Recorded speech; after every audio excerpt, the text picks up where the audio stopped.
All right, nerds and nerdettes, welcome back to another episode of The Chew. Shit, that's the wrong show. This is The Pull, where we talk about comic books. I've been up all night reading them, so let's talk about comic books so I can go to sleep.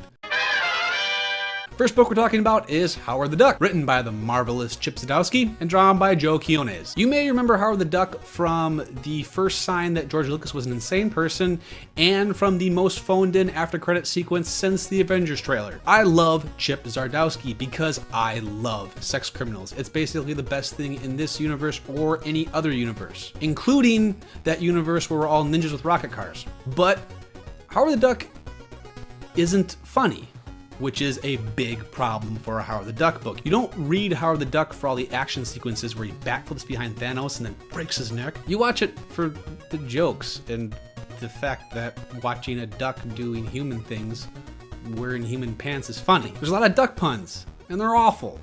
Like all duck puns. We're in a time where there's a lot of really great Marvel books out, so just go ahead and skip this one and read any of the other ones that are made. Got more comic books to talk about. Next. We got Ant-Man #3, written by Nick Spencer and art by Raymond Rosales. There's been this movement over at Marvel to sort of make heroes more human, more of like this everyman sort of situation. Ant-Man has been one of the biggest successes of this movement. Scott Lang's Ant-Man isn't super interested in being an Avenger, saving the universe. He kind of just wants to not be an asshole and to kind of be an okay dad to his daughter. He moves all the way down to Miami. He started his own business. He's really trying to get his life together, trying to be a super awesome dad. Now, what kind of separates Ant-Man from a lot of these other human superhero books is Scott Lang's Ant-Man is completely aware of how silly the idea of grown men wearing colorful tights and beating the hell out of each other is. Each issue has been kind of a deconstruction of a different element of the superhero mythos. Part 1 was sort of deconstructing the hero narrative, the life, sacrifice, death, rebirth thing. The second one was sort of about breaking down hero origin stories and motivations. This one is about breaking down the superhero-supervillain dynamic. If you possess the basic human ability to observe and document things within your brain, you know that Taskmaster is going to be in this issue because he's on the cover. The fight between the two is super interesting and funny, and it's very much sort of pointing out of how silly the idea of having one other person who also dresses up like an asshole and fights you all the time is. We're only on the 3rd issue of Ant-Man, so get your ass in gear and get on it. Okay guys, the surface.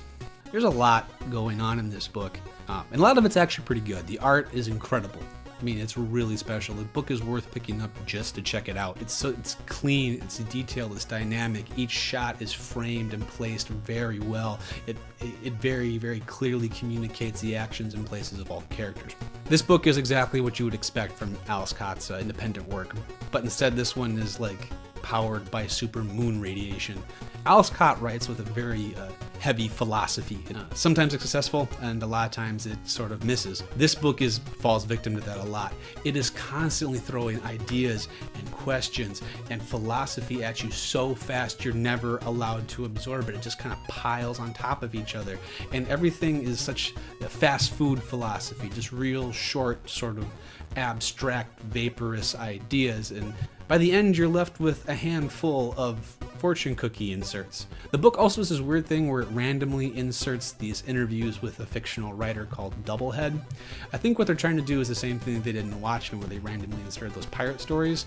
They're trying to, create a subplot within the universe of the main plot, but it's really jarring and random, and Doublehead is very clearly just a way for Cott to talk directly to the reader and sort of justify some of the creative decisions he's making.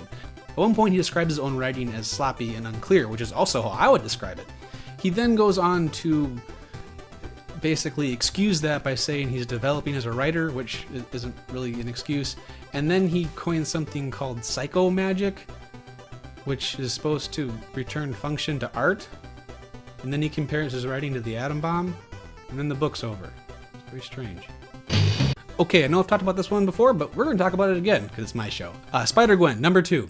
Every time she's reintroduced in a new issue or a new story, she's given a new dimension. The ones explored in this book are really the relationship between her and her dad, who knows her secret identity, but more than that, it's her dad and the rest of his life, and how him knowing Gwen's identity affects that, how it affects his job, how it affects his boss, how it affects his personal life. That's really kind of underexplored in comic books. Yeah, we know how mom or dad reacts to knowing you're a superhero or whatever, but how does that affect their life outside of their child? Also, Latour has Gwen suffer massive head trauma at one point in the book, and basically she hallucinates a version of Spider-Ham that follows her around for the rest of the issue. Basically, it's like a version of the Great Gazoo, except made of pork.